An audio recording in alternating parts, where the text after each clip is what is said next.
This is the story of every American plane that took to the skies in World War II.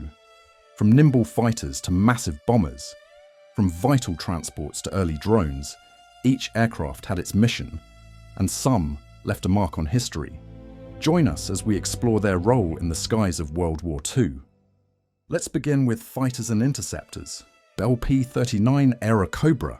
This featured a truly unique car door entry.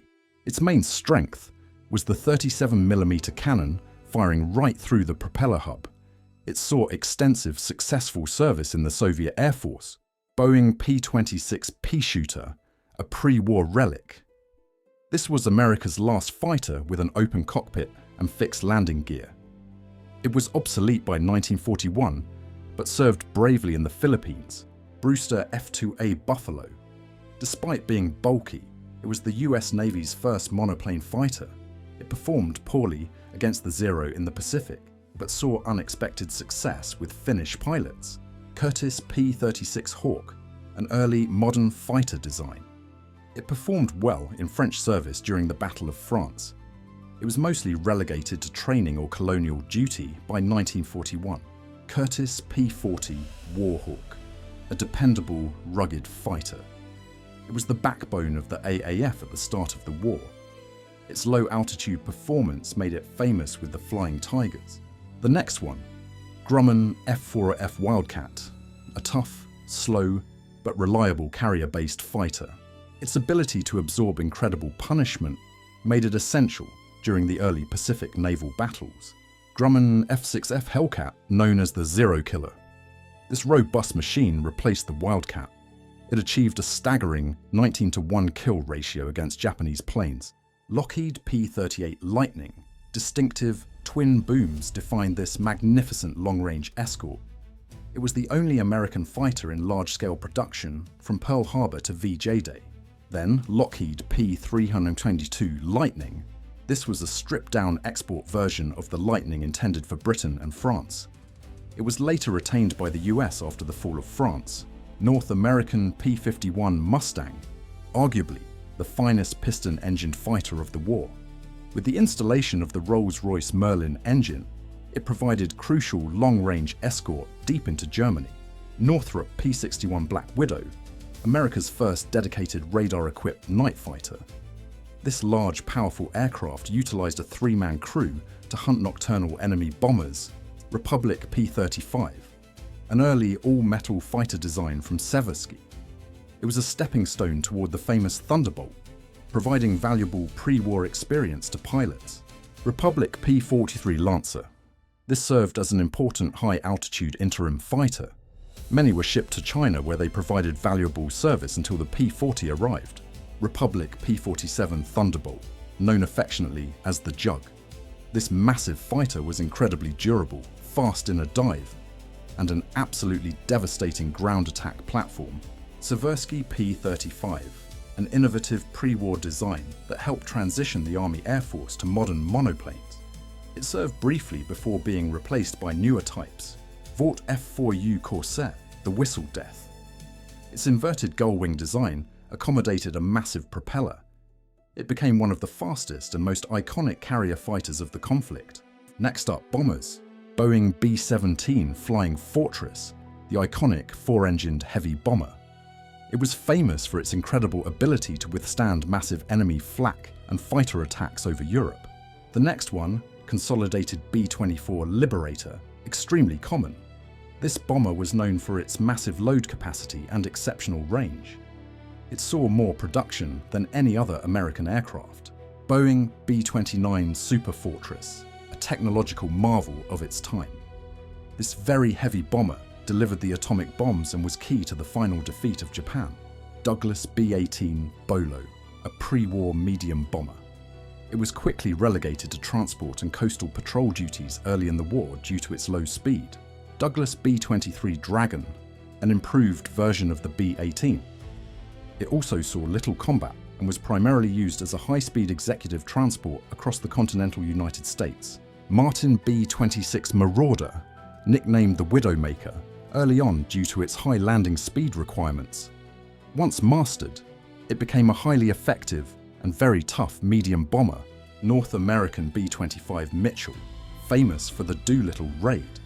This extremely versatile medium bomber flew missions ranging from high-level bombing to low-level strafing runs. Lockheed Ventura, developed from the Lodestar transport, it served primarily with the Royal Air Force for patrol and bombing, and later with the US Navy as a patrol bomber. Next, Douglas A-20 Havoc, a nimble, fast, and very effective light bomber. It served extensively as a night intruder and ground strafer across all theatres of operation. Douglas AE-24 Banshee, the Army Air Force version of the famous SBD Dauntless dive bomber. It suffered heavy losses in early Pacific operations, particularly in the Dutch East Indies. Douglas A-26 Invader, a fast, highly versatile twin-engine light bomber. It arrived late in the war, but proved invaluable for its speed and phenomenal ground attack firepower. Martin, Maryland, a light attack bomber primarily supplied to France and Great Britain. It played an important role in the early fighting in North Africa and the Mediterranean. Martin, Baltimore, an evolution of the Maryland. This tough, reliable aircraft served extensively with British and Commonwealth forces, especially in the harsh Mediterranean theatre. The next one, North American A-36 Apache. This was the dive bomber variant of the P-51 Mustang. It was widely used in North Africa and the Mediterranean for precision ground attack missions. Northrop A-17, a sturdy pre-war monoplane attack aircraft. It was rapidly declared obsolete and mostly used for training purposes early in the war. Vought Vengeance, a dedicated two-seat dive bomber. It was heavily used by the Royal Air Force and Royal Australian Air Force in the Southeast Asia theatre. Curtiss SB-2C Helldiver, nicknamed the Beast. While powerful, this dive bomber was initially plagued by poor handling and reliability issues, though it matured later in the war. Douglas SBD Dauntless, the decisive dive bomber of the early Pacific War. Its pinpoint accuracy was instrumental in sinking Japanese carriers at the Battle of Midway. Next, Douglas TBD Devastator, the US Navy's first monoplane torpedo bomber. It was tragically slow and obsolete, suffering devastating losses at Midway before being retired. Then, Grumman TBF Avenger, a rugged torpedo bomber that replaced the Devastator. It was reliable, powerful, and essential for carrier strikes throughout the later conflict. Vought SB-2U Vindicator, a pre-war scout bomber. It saw some limited use early in the war, notably at the Battle of Midway, but was quickly replaced by more modern dive bombers. Next up, patrol and flying boats. Boeing 314 Clipper, not strictly a combat plane, but this famous civilian flying boat was requisitioned for wartime transport. It provided vital long-distance logistics routes across the oceans. Consolidated PBY Catalina, the iconic workhorse patrol bomber. Slow but incredibly durable and long-ranged. It was essential for reconnaissance, anti-submarine warfare, and rescue. Up next, Consolidated PB-2Y Coronado, a very large four-engined flying boat. It was primarily utilized for long-range transport across the vast distances of the Pacific Theater, moving critical personnel and cargo. Consolidated PB-4Y2 Privateer, a single-tailed evolution of the B-24 Liberator designed specifically for long-range maritime patrol duties for the US Navy. Douglas Dolphin, a small high-winged amphibian used mainly for coastal patrol and light utility transport roles early in the conflict. Grumman J2F Duck, a reliable utility biplane amphibian. It was widely used for air-sea rescue, coastal patrol, and general target towing operations. Grumman J4F Widgeon, a smaller twin-engine amphibian. It served mainly as a light utility transport and anti-submarine patrol aircraft along the US coastline. Grumman JRF Goose, the larger twin-engine predecessor to the Widgeon. It was a highly successful utility transport amphibian used extensively by the military and Coast Guard. Hall PH, a large patrol flying boat used by the Coast Guard. It was derived from earlier naval aircraft factory designs and served throughout the early war. Martin PBM Mariner, a twin-engine patrol bomber flying boat. It was a mainstay of anti-submarine warfare operations, particularly essential in the Battle of the Atlantic. Naval Aircraft Factory N3N, a rugged, bright yellow biplane primary trainer. It was affectionately nicknamed Yellow Peril and taught thousands of naval aviators how to fly. Continuing with transports and utility, Beechcraft C-45 Expeditor, the military version of the Model 18 light transport. It served reliably as a high-speed utility and liaison aircraft throughout the conflict. Bud RB-1 Conestoga, a unique transport aircraft built largely of stainless steel. It featured a large clamshell cargo door for easy loading of vehicles. Up next, Cessna C-165 Airmaster, a small high-winged civilian aircraft pressed into military service as a light utility transport and liaison plane during the immediate wartime buildup. Consolidated C-87 Liberator Express, a dedicated transport conversion of the B-24 bomber airframe. It was essential for long-range, heavy logistics across the Atlantic and Pacific theaters. Curtiss C-46 Commando, a massive, powerful twin-engine transport. It was the largest and heaviest twin-engine plane used by the Allies, vital for flying the hump route. Douglas C-32, an early DC-2 transport version. This represented a small number of pre-war airliners that were impressed into military service early in the war. Douglas C-47 Skytrain, the unparalleled military transport workhorse. It was reliable, easy to maintain, and crucial for airborne operations and supply routes worldwide. Now, this is the Douglas C-53 Skytrooper. This was the troop transport variant of the C-47 Skytrain. It featured bench seats and lacked the large rear cargo doors of the C-47. Douglas C-54 Skymaster, a four-engine transport that provided long-haul capabilities, especially for V-1P transport and transatlantic routes. It was essential for major logistical moves. Fairchild Argus, the military designation for the civilian Fairchild F-24. It served primarily as a light transport and liaison aircraft for commanders in the European theatre. Howard GH, a light utility transport used by the Navy. It was derived from a fast civilian racer aircraft and provided high-speed communication. Lockheed Electra, an elegant twin-engined airliner pressed into limited military service as a transport and navigation trainer early in the conflict. Lockheed Lodestar, a larger, faster version of the Electra. It served extensively with the Royal Air Force and the US military as a fast utility transport. The next one, Nordøen Norseman, a rugged, high-winged Canadian bush plane. It was used by the US Army for transport and liaison duties, especially in difficult terrain. Stinson Reliant, a high-winged monoplane often used for light transport, ambulance duties, and limited anti-submarine patrol roles. The next one, Lockheed Vega, a single-engine monoplane used for light transport and communication duties. It was known for its speed and smooth wooden construction. Let's move on to trainers. Beechcraft AT-7 Navigator, a twin-engined advanced trainer specifically designed to teach navigation and radio procedures to future bomber crews. The next one, Beechcraft AT-10 Wichita, a twin-engine trainer built primarily of wood to conserve vital wartime metals. It was used to transition pilots to twin-engine operations. Beechcraft AT-11 Kansan, another twin-engine trainer, but specifically equipped for bomb aiming and gunnery instruction for bomber crews. Now, this is the Boeing-Stearman Cadet, the primary biplane trainer for both the Army Air Force and Navy. Known for its slow speed and forgiving nature, it was essential for basic flight instruction. Cessna AT-17 Bobcat, a twin-engine advanced trainer known to pilots as the Bamboo Bomber because of its partial wooden construction. The next one, Curtiss-Wright AT-9 Fledgling, a demanding twin-engine trainer. It was designed to transition pilots from single-engine trainers to the high-performance twin-engine bombers. Curtiss-Wright SNC Falcon, a compact advanced trainer utilized by the Navy. It was a low-wing monoplane intended for the final stage of flight training. Fairchild PT-19 Cornell, a simple, reliable monoplane primary trainer.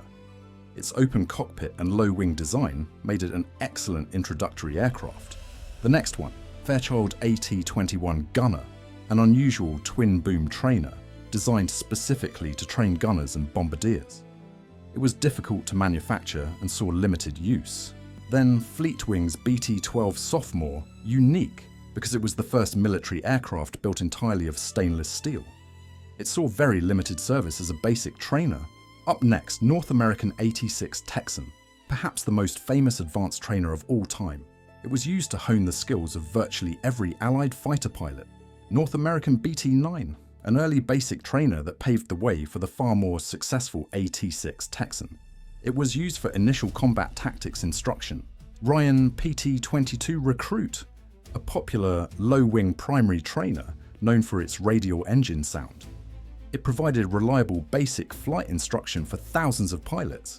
Vought BT-13 Valiant, a rugged fixed-gear basic trainer. It was nicknamed the Vought Vibrator due to its slight instability, but was essential for intermediate training. Piper PT-1, this was the first tricycle landing gear primary trainer evaluated by the US Army. It was only produced in small numbers for crucial testing. Next up, Liaison, Observation and Reconnaissance. Airacobra L3 Grasshopper, one of the simple, high-winged light observation planes. It provided crucial artillery spotting and liaison duties, operating from primitive strips. Curtiss-Wright Owl, a high-wing observation monoplane built just before the war. It was quickly relegated to coastal patrol and liaison due to its slow speed. The next one, Curtiss SC Seahawk, a late-war high-performance float plane designed to replace the Kingfisher. It was faster and more heavily armed, although it saw limited combat before VJ Day. Curtiss SO3C Seamew. Intended to replace the Seagull, this scout observation float plane was plagued by instability and engine issues and was quickly retired from operational use. Curtiss SOC Seagull, a reliable, sturdy biplane float plane launched from battleships and cruisers. It was primarily used for spotting and air-sea rescue. Interstate L6 Cadet, a simple two-seat high-wing monoplane used for liaison and observation duties. It was a less common variation of the widespread Grasshopper design. Up next, North American O-47, a large three-seat observation monoplane that was obsolete by the war's start. It saw brief use in coastal patrol before becoming a trainer. Piper L4 Grasshopper, the most famous of the light observation planes. It was essential for low-level reconnaissance and artillery fire direction right on the front lines. Piper L-14 Cadet, a slightly larger version of the famous L4 Grasshopper, designed to carry more personnel or equipment for liaison purposes. Stinson L-1 Vigilant, designed for short field takeoff and landing. This aircraft provided observation and utility transport in rugged forward conditions. Stinson L-5 Sentinel, known as the Flying Jeep. It was a dependable liaison aircraft used for ferrying personnel and evacuating wounded from small improvised fields. Taylorcraft L-2 Grasshopper, another crucial member of the light observation fleet, often used for reconnaissance and command transport right behind the front lines. Vought OS-2U Kingfisher, the quintessential ship-based float plane. Durable and essential for air-sea rescue and spotting roles throughout the entire conflict. Now let's look at gliders. Waco CG-4 Hadrian, the most famous and widely used American transport glider. It could carry 15 troops or a jeep and a small howitzer for airborne assault. Laister-Kauffman TG-4, a tandem-seat training glider. It was used to teach future cargo glider pilots the delicate art of unpowered flight and landing. Continuing with helicopters. Sikorsky R-4 Hoverfly, the world's first mass-produced helicopter. It saw limited service for reconnaissance and rescue, demonstrating the potential of rotary flight technology. Sikorsky R-5, a powerful, two-seat helicopter intended for utility and rescue work. It was a significant step up in capability from the earlier R-4. Next, Sikorsky R-6, an improved version of the R-4, designed to be faster and more stable. It was used primarily for observation and liaison roles in the late war, finishing off with drones and pilotless aircraft. Culver PQ-8, a radio-controlled target drone used extensively to train anti-aircraft gunners. It represented an early step in autonomous flight development. Culver PQ-14, a larger, faster, and more advanced radio-controlled target than the PQ-8. It improved the realism of essential anti-aircraft training. Interstate TDR, an early naval radio-controlled assault drone. These primitive flying bombs were tested for use against heavily defended Japanese targets.